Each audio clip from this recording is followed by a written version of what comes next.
So welcome to the Privateers podcast, where we like to speak to entrepreneurs, change makers, people influencing the trajectory of business in South Africa.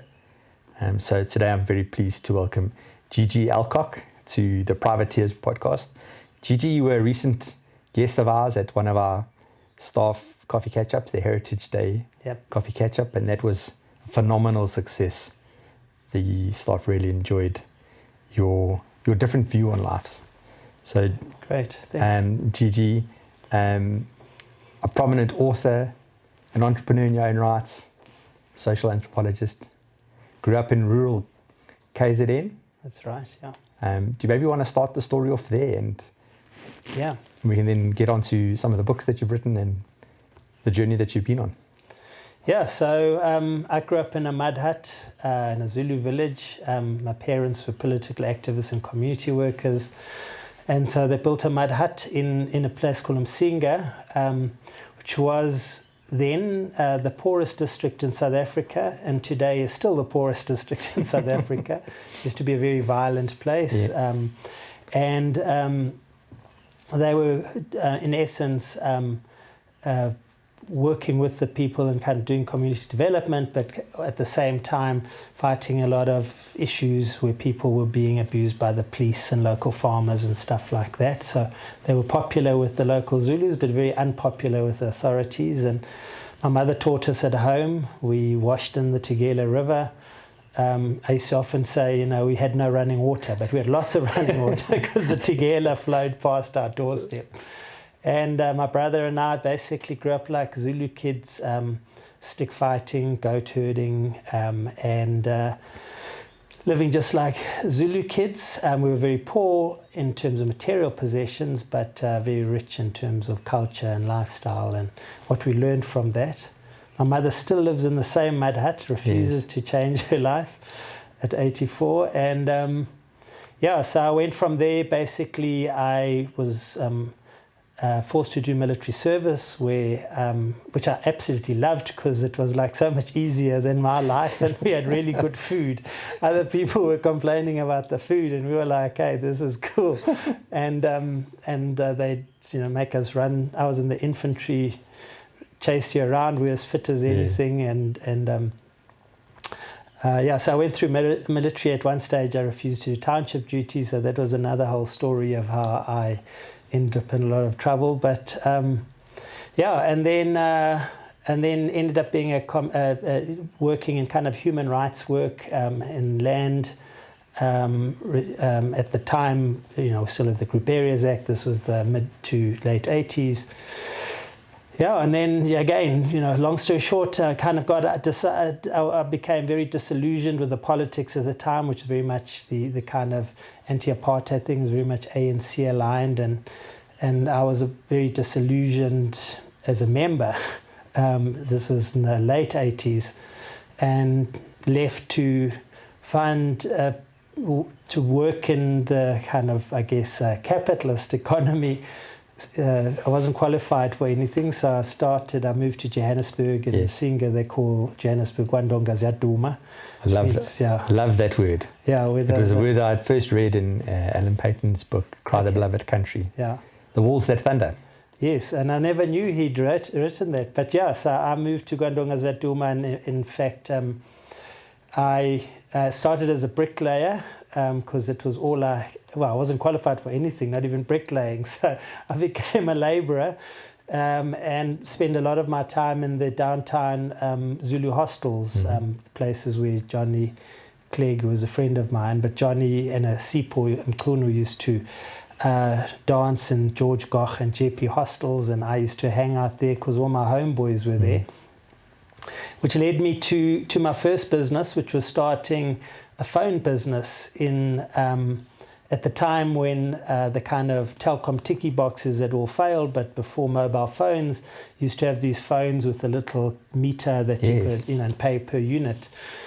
So I started setting those up in township hostels at a time. I mean, this was 1990, 91. It was a hectic time in the townships. Very turbulent time. Yeah, and I realized that my greatest skill was access and connections in those spaces.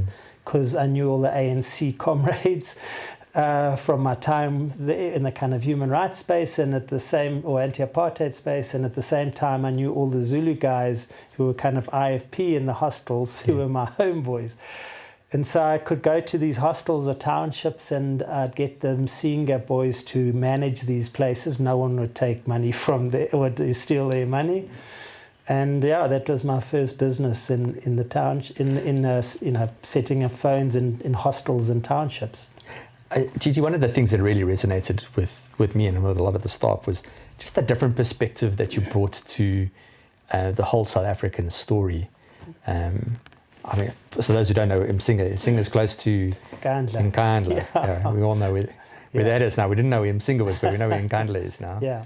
And the different perspective that you brought to a whole conversation. And off the back of that, we discussed a book that you authored, Kasinomics, a best-selling book, which has almost been compulsory reading internally here. What got you to write that book, and what were you trying to achieve with that? So my first book was Born White, Zulu Bred, yes. which was subtitled The Journey of a Third World Child. Mm-hmm. And I wrote that book purely because so Johnny Clegg was a very close friend of our family, and Johnny and I would have regular breakfasts and we would chat about how I grew up, and he said, you've got to share this story. And he said, your kids need this story, even if you just write the story for your yes. kids, because you live in such a different place to where you grew up. So I went off and started writing. Over 2 years I wrote this story of how I grew up, and it was just for my kids. Quite young then, and of course then someone, a business partner, said to me, you should write a story about your life. I said, no, I've written it. He said, can I read it? I said, yes, really just for my kids. And anyway, long story short, again, he read it and he was like, this has to be published. And yes. he got a publisher, and I got it published, and it kind of, the thread of it was Third World Child was Johnny's song. Yeah. And obviously the hostels and a lot of the stuff that all the songs of Johnny's are kind of about, a lot of our childhood. It was this thread that wove through it. Yeah, I mean, at the time it was a bestseller, and then my publisher said, you've got to write a business book. Yeah. I'm like, who reads business books? Guilty. And of course, it had taken me 2 years to write the kind of 2 or 3 years to write the book for my kids, but then I had to rewrite it. So it took me another year to rewrite it as in a book format. And so I was, and it's really hard work. I was like, I'm not writing again. No one reads business books. And she said, take all your PowerPoints and just put them into because I was running this business, Minanawe, which was a business I founded in the early 90s, which was marketing into the townships. And we pioneered, myself and my two comrades, Jabulani and Sandile, we pioneered marketing into townships. So she was like, take all the stuff you do at Minanawe and put it in a book, which I thought was really easy and cool. And I took all the PowerPoints and I put them into a book. And I hated it. It was terrible. And I said to her, I'm not writing it. And then my mother, who's actually is a writer as well, and she was a journalist, she said to me, tell the true stories, the real stories of the people you tell me about. So I took it, and instead of writing these business on do this and that, and this is how you can do stuff in the township, I started writing the stories of real people that led into these stories. Yeah. So when I wrote about, we built a 3 billion rand a year business for Parmalat cheese slices going into Gordas and into Vetkoek. So I wrote the story of the people who sold Gordas and Vetkoek and how they got to do that, and then led into that. So that's kind of how I got to Kasinomics. And a lot of what I wrote in Kasinomics wasn't just about business, because then I kind of realized you actually can't write the business story without understanding the culture and the lifestyles. Exactly. And so then I had to explain why, for instance, I wrote a story about, or a chapter about death and unveiling ceremonies and the whole funeral industry, but then you had to understand the culture of death and returning the spirit and stuff like that. So that was kind of, and I wrote about what I call the Societies of Extraordinary Women, which was about Stokvels, because most of them are called I'm a Society. But then I had to explain, why would a stokvel make sense until you understood the culture of group and community and these kind of things and support. So that's kind of how it ended up materializing, and it was really difficult. But such sage advice from your mother, because business is that intersection of understanding what culture looks like and fundamentally people doing business with people that they like. And that was really profound. Yeah, and it's and the other thing is that it's a glib term, but that society is a relationship economy. Yes. And it's not only circular as in from relations that way, but people do business with people they know and they trust.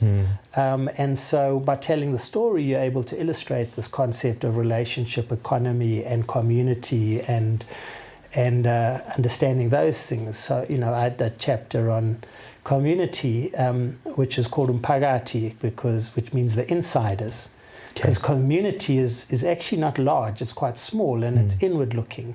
Yeah. And so and those are the kind of concepts that I had to illustrate. But part of it, I was trying to illustrate the size of the informal economy, and I called it Kasinomics because I hate the term informal because it means unstructured, unsophisticated, small scale, low tech, low income, and. So I named it after the cool name for the township, Kasi. Which comes from Lukasi. It's such a kind of from the Afrikaans, but now this cool term. And I wanted to change this, and I kind of wanted to be the Freakonomics of informal economies, So the Kasi economy is still something that's very poorly understood in most South African business circles. What are the common kind of misconceptions that you think Boardroom South Africa has about doing business? So I think there's a couple. I think the first starting point is the assumption of the informal economy is it's informal. Yeah. And part of that is the assumption is that most of the businesses people are doing business because they have no alternatives, and that this business is a subsistence business, hand to mouth. I sell something, I buy something, I feed my kids, and that's how it works. And if they had an option, they would leave it and get a formal job. The opposite is true for the majority. While there are businesses like that, the majority of businesses, people have been in there for 15, 20 years. Many of them have left formal employment and started their own businesses. And many of them are very profitable. Yeah. So I think that starting point about that is recognizing that it's formal in its own way. There's different rules that govern it. The next part about it is also the sense that the informal economy is either hawkers or spaza shops. And the reality is that, I often say if you take a mirror to the formal economy, every single one of those formal economy businesses will be represented in the informal economy.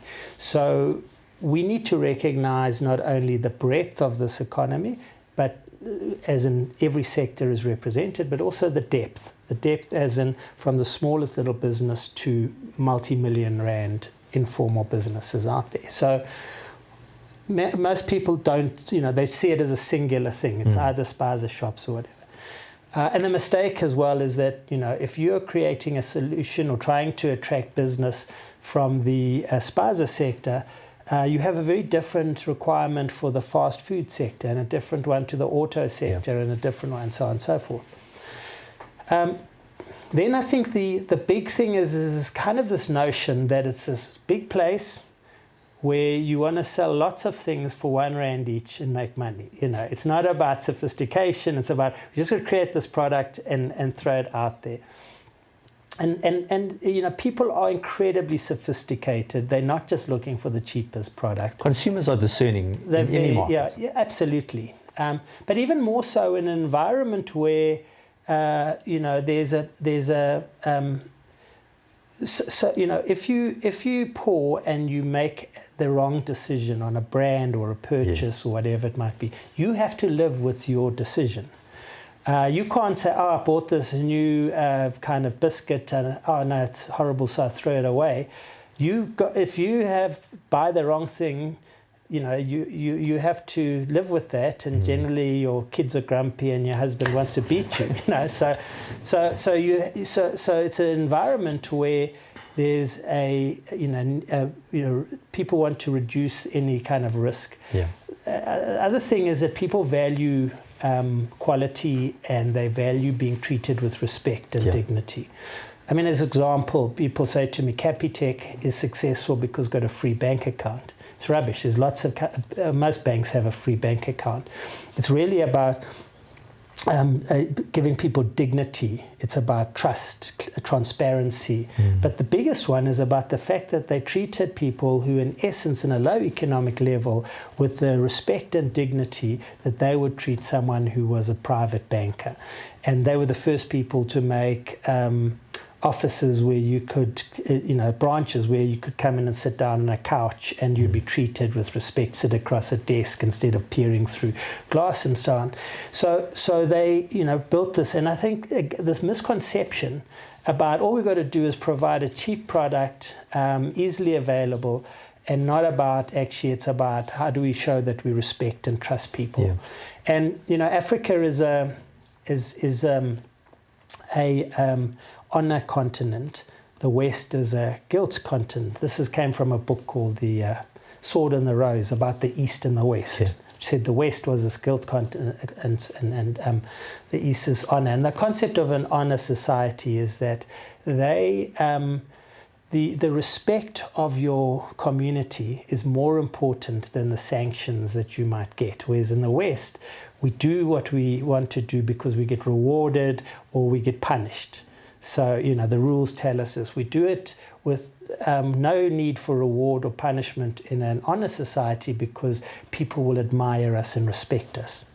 And in that kind of society, people want to be respected and admired. And if you respect and admire them, you get reciprocal benefit.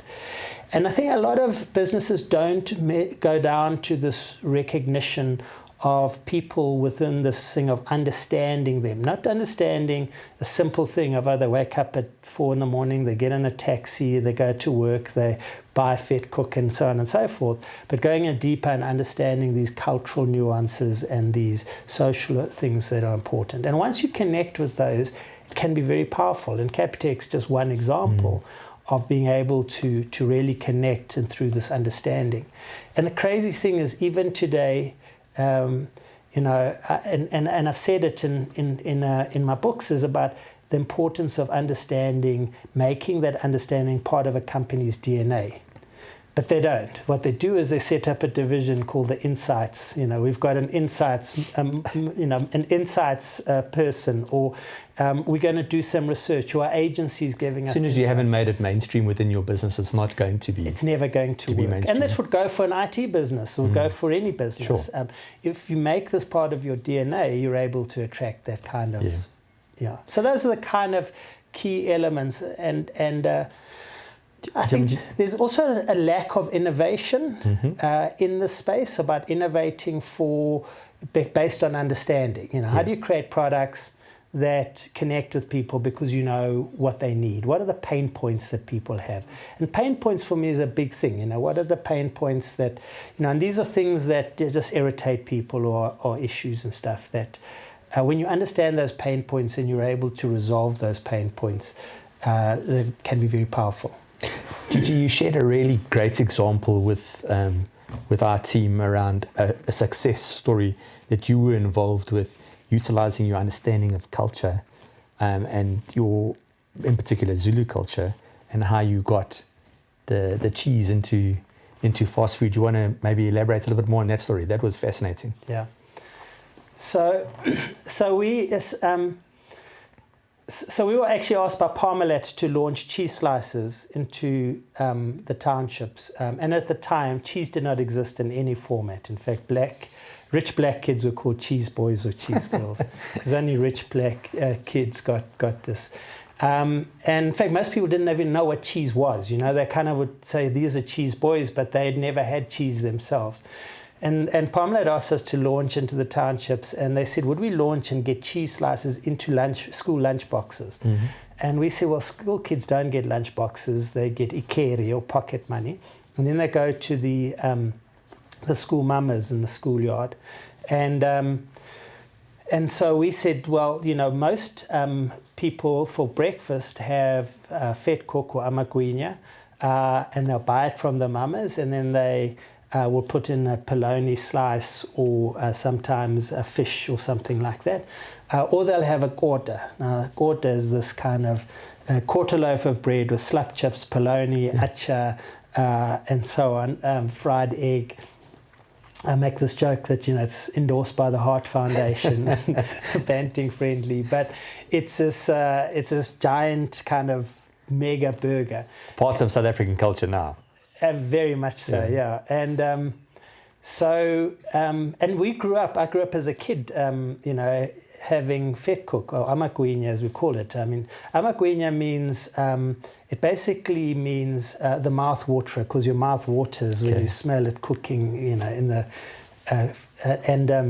so anyway, we grew up like that. And so I'd always known, and I'd go to when I was in the townships, the mamas, early in the morning, it's freezing cold, you get a vetkok with polony, and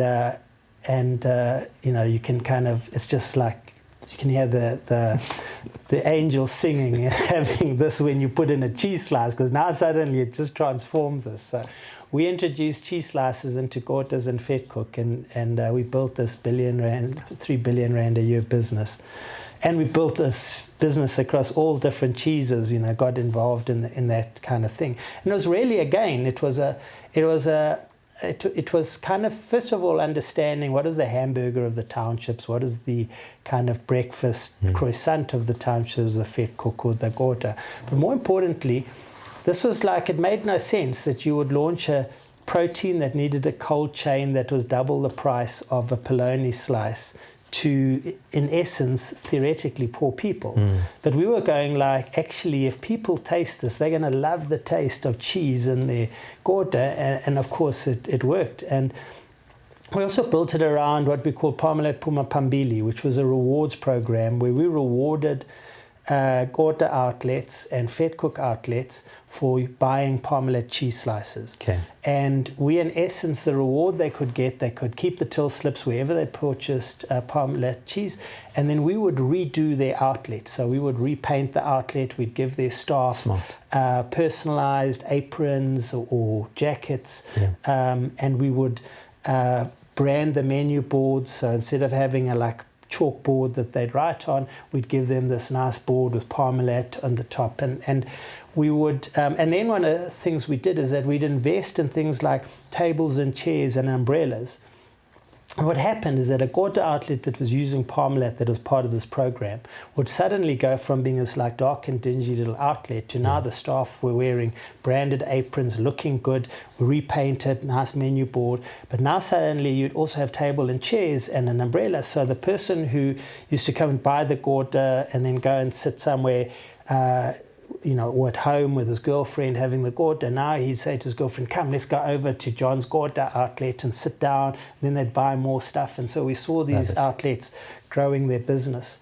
And that's a great example of incentive driving behavior. Absolutely. And I think, and I believe strongly that a big opportunity for business in this space is, where's the reciprocal benefits? In Zulu, they have the saying, izandla ziyagezana, hands wash each other. Because one hand can't wash itself. And so this concept of reciprocity, I think, is a very powerful business tool.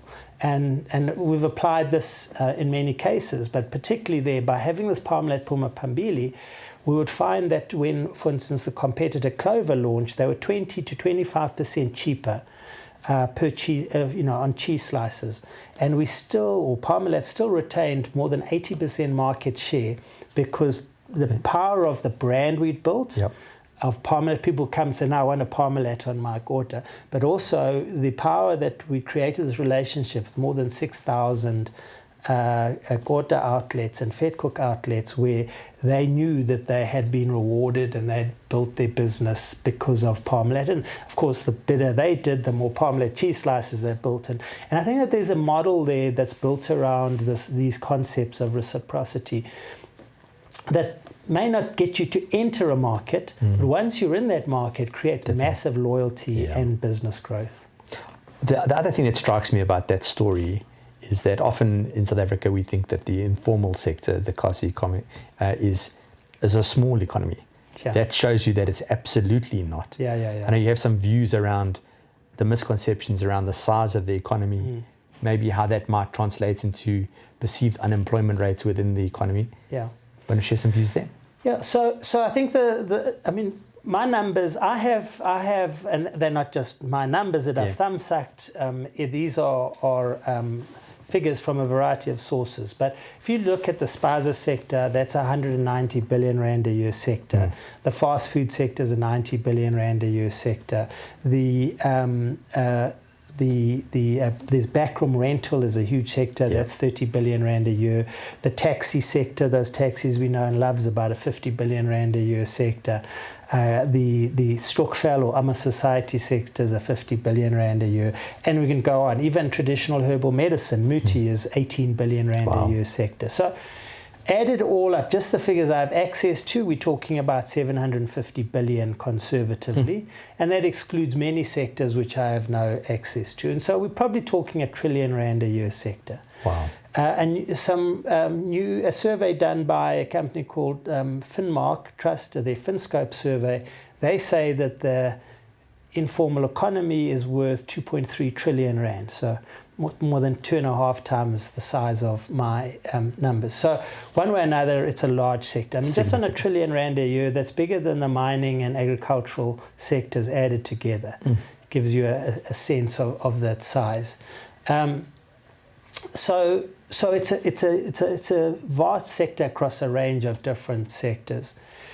Now, my argument is that if you took that into account, first of all, our GDP would be higher. The other big thing for me is that we have these like crazy figures about having almost 33% unemployment, and I say, you should put the word formal unemployment in front of that number because it doesn't measure a lot of this informal economy. It doesn't measure people who are employed by these informal businesses. The average Gorta outlet, so 50,000 fast food outlets, average of 2 to 3 people employed per outlet. So there's 150,000 people, and so the other thing is, so first of all, we're not measuring a lot of these, primarily because if you ask many of the people employed in that space who do not receive a pay slip, often people say, I work, but I do not have work, because a job is a pay slip. So most of these people don't have a pay slip, yet they're earning often reasonably good incomes. So we're not measuring those people who are not on a pay slip. The other thing is we're also not measuring multiple incomes. Many people have multiple hustles. Someone may be earning a social grant. At the same time, they may be renting out back rooms as well as having a Gorta outlet, for argument's sake. Now, if you ask that person, what's your income, they're going to say social grant, because that's the formal part of their income. Now, if you just look at social grant recipients, according to a Stats SA survey called South African General Household Survey, 23% of social grant recipients say the social grant is their main or only form of income. Only 23, Only 23%, which tells you that the balance very interesting. are in essence saying that it is not their main or only form of income, which is telling you what percentage of people are actually relying on these other incomes.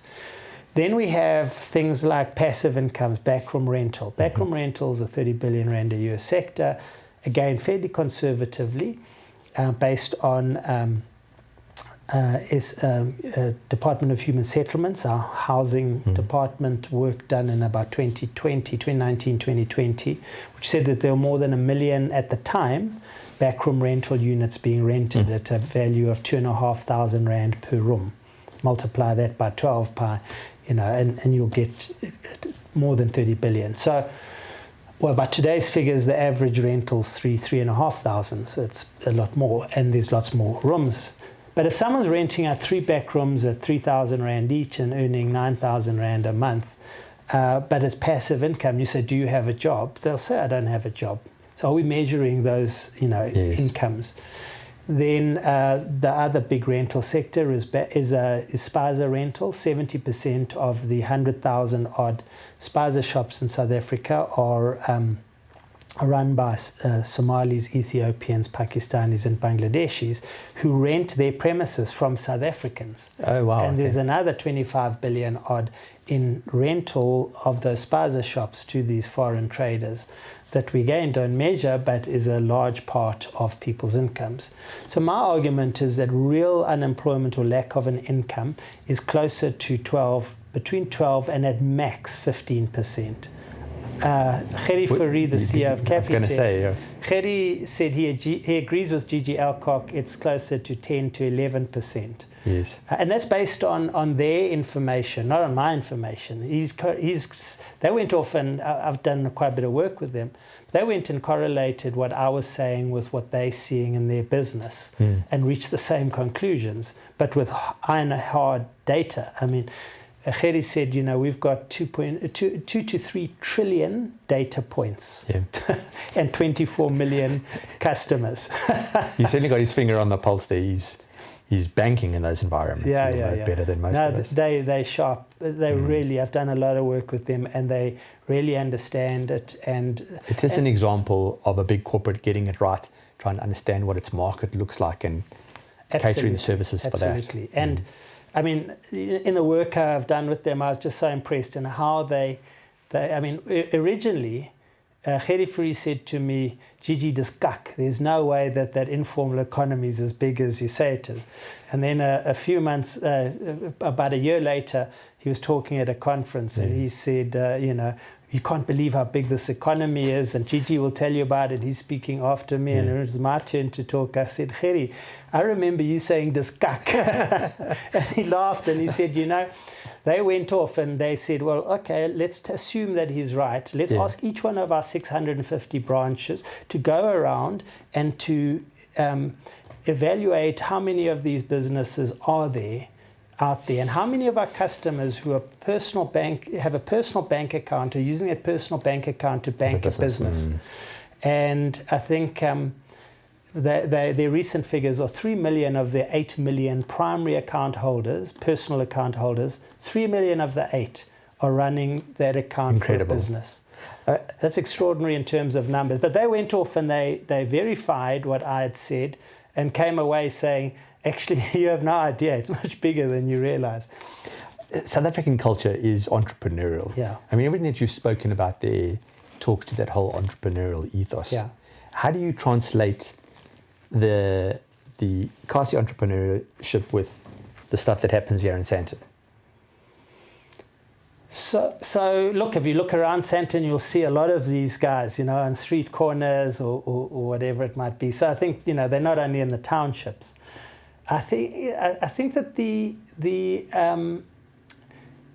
biggest, I'd say, if you looked at those businesses, most of those businesses are as efficient, if not more efficient, more entrepreneurial than formal businesses in this space. I think the biggest problem is that they've just never been able to scale to the same level. And it represents a huge opportunity. For me, we have an amazingly entrepreneurial society with millions of businesses and business people out there. And we often saying about we need to create more startups.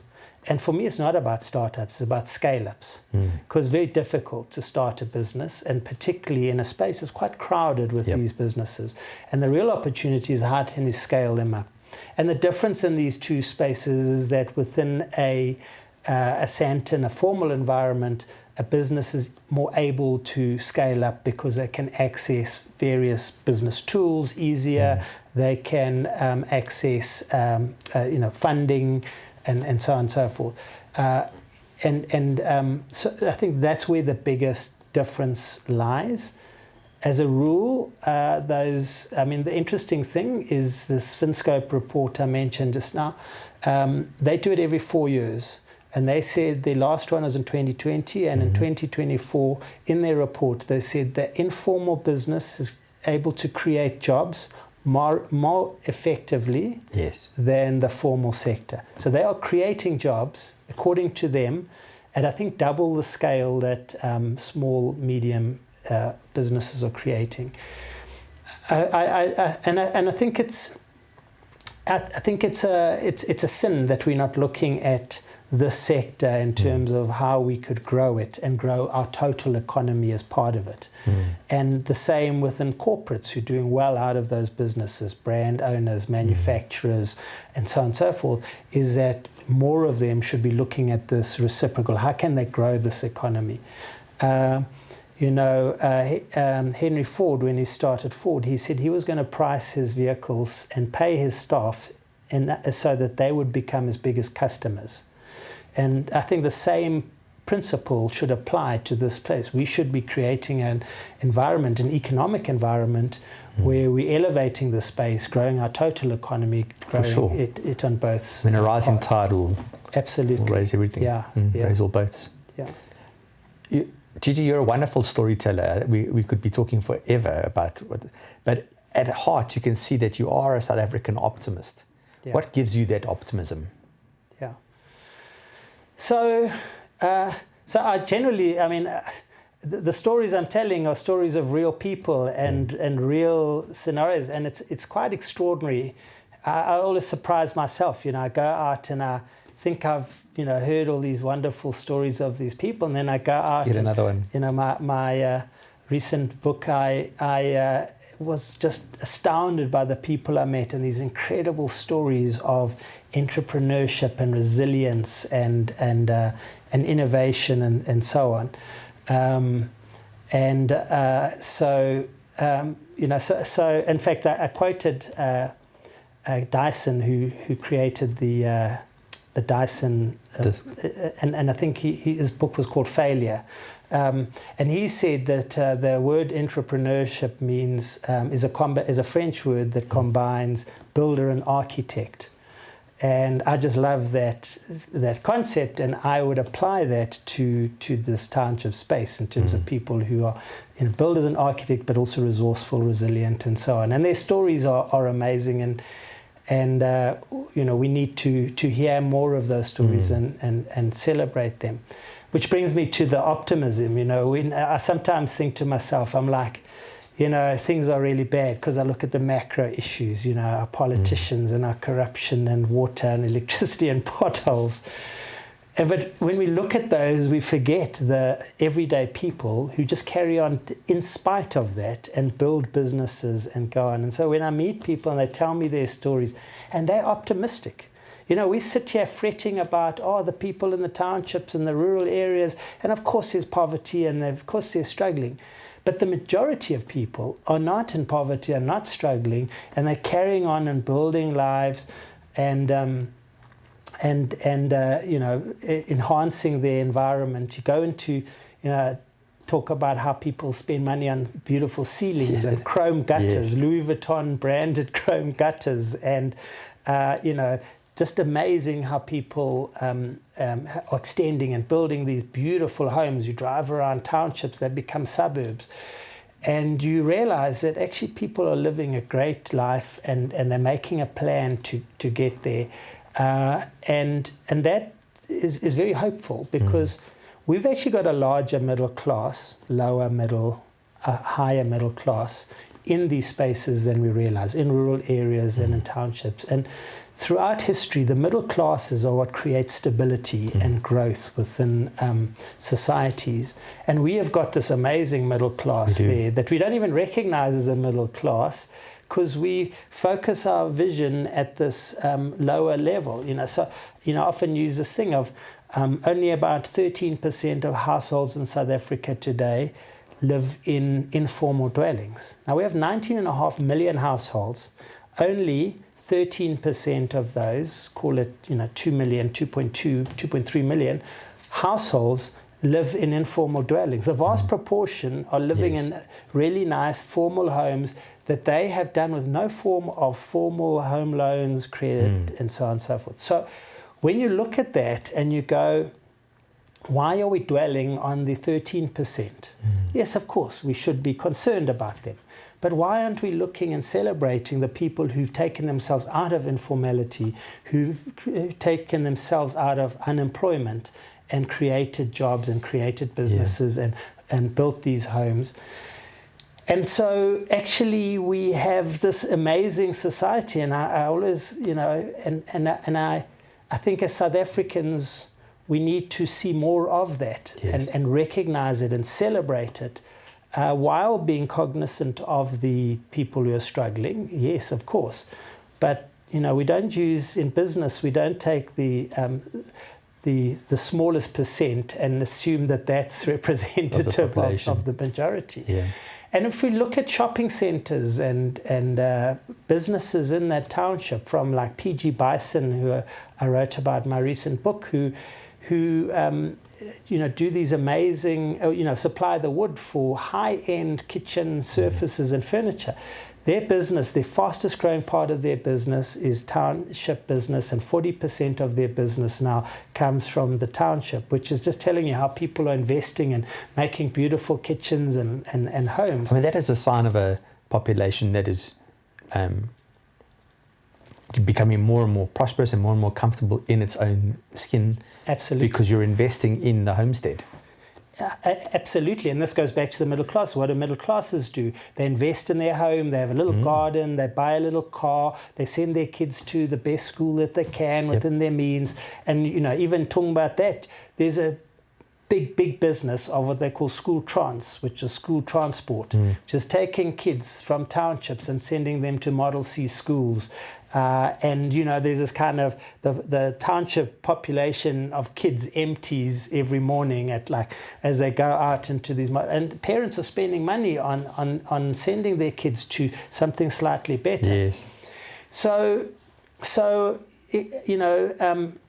we have this society that is actually living well, is invested in their society, their community, and we get trapped in the negativity and the social issues that are part of a minority, and we aren't celebrating this part of our economy.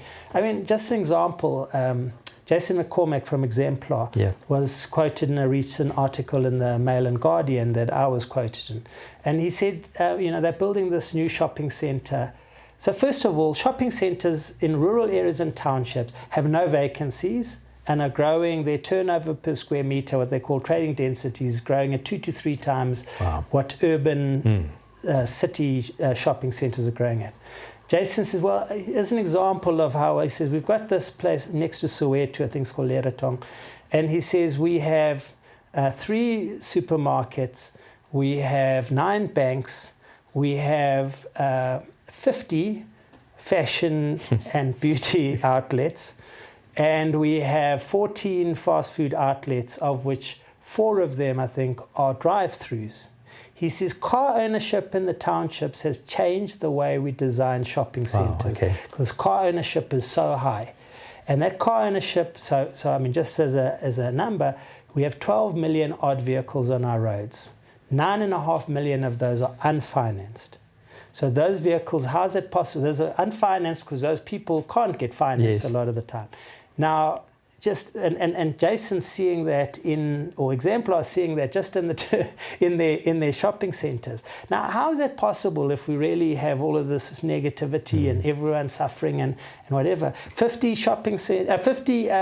beauty and fashion outlets. Beauty and fashion is one of the fastest growing sectors in South Africa, and particularly in that kind of space. So again, to the optimism, let's look at these real indicators. And listen to me and some stories that I tell you about, some person in the township. Look at the real indicators, and you will see that actually there's a huge cause for optimism. And the point about that optimism also, we're only scratching the surface. The opportunity to take that to a broader level, to enhance it and scale it, is just waiting to be released. I think anyone listening to you is going to be a South African bull after this conversation.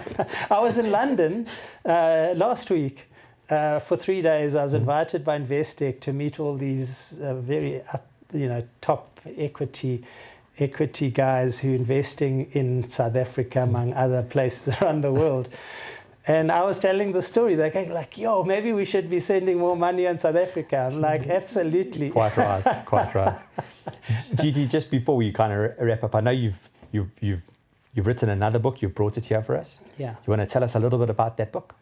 Yeah, so the new book to that kind of growth. So I had Kasinomics was my first one, then Kasinomic Revolution at end of 2018, which basically spoke to the fact that there's an impending revolution happening, not a negative one, but this informal sector is changing. And in essence, in many ways, we've kind of reached this, revolution has been successful. So I called it Kasinomics Unleashed, and the subtitle is The Inspiring Entrepreneurs of the Informal Economy and the Executives Who Power It. And the executives is actually, there's a remarkable amount of businesses that have become successful by not only entering this Kasinomic space, but also understanding the space as well as creating reciprocal businesses. I just mentioned PG Bison was another, but there's Capitec, there's PEP, there's unlisted businesses like DNI. DNI turns over 10 billion rand a year, and the biggest distributor of smartphones in Africa. Wow. And they started delivering bread. And then they put SIM cards onto the bread vehicles, and then the rest is kind of history. I mean, you've never heard, you Google DNI and it says Department of National Intelligence, and DNI is Andrew Dunn and this amazing business. And from businesses like Twizzer, which is like a carbonated soft drink, started by Ken Clark in Queenstown. He had a dairy and then ended up creating Twizzer, and he built his business on this informal space. So Kasinomics Unleashed is quite different and quite new to the other ones, but talks to scale-ups versus startups, talks to where's the opportunities for growth, talks a lot about the housing and construction sectors which are booming, talks about tax or not to tax, and because everyone says to me, but these people don't pay tax. Well, as you'll see, it's far more complex, and there's a lot more tax being paid than people realize. Well, for one, VAT would be in there all the time. VAT, so people, not VAT registered, so they pay VAT, but they don't claim it. Net benefit of, I think, I can't remember from the book, but about 75 to 85 billion rand a year in these fuel levies and these other things. But anyway, so there's a chapter on that. So I had something around what I call what e-commerce. Yes. And what because a lot of it's on WhatsApp, and I tell the story of a gogo who belongs to a Stokvel who was in her 90s, and I said to her, gogo, how do you communicate with members of the Stokvel? She said, I use what. And I was like, what's what? And she reached into her breast and she pulled out this little Chinese smartphone. She opened WhatsApp and she said, this what. It's wonderful. Before I used to send a child running down the road. Now I just go, what. So anyway, so I talk a lot about e-commerce, the digitization, the decline of cash and the digitization of the space is quite remarkable, and how many fintechs have picked up on this and been very successful, from people like Ikorka to Yebo Fresh and many other businesses. So, I mean, one of the things that I really enjoyed was talking to, in Kasinomic Revolution, I also spoke about the people who failed by being in this informal economy. So I stayed away from that now and focused more on and what was the reasons for success, and what is, so it's in many ways a book about the business lessons and opportunities there, but it's also a human story. Fundamentally, as you read it, it's about the human people out there. Wonderful. And their stories, both the executives as well as the Kasipreneurs. Sounds like another must-read for all boardroom executives. Yeah, well, I think I've tried to make it with all my books, I try to make it as readable for the everyday person who's not interested in going to a township, but would just like to read a entertaining book about a world that's, I called it the other world, you know. So there's this concept of other worlds, which are worlds that are parallel to our own, but which have different rules and systems. And so this is just the other world. Fantastic. GG, it's been absolutely fascinating having you here again. You're a storyteller par excellence. We could be talking for hours and hours. But thank you very much for your time. And for those who have been watching, I encourage you to go and get the new book and read up. Great. Thanks, GG. Thank you.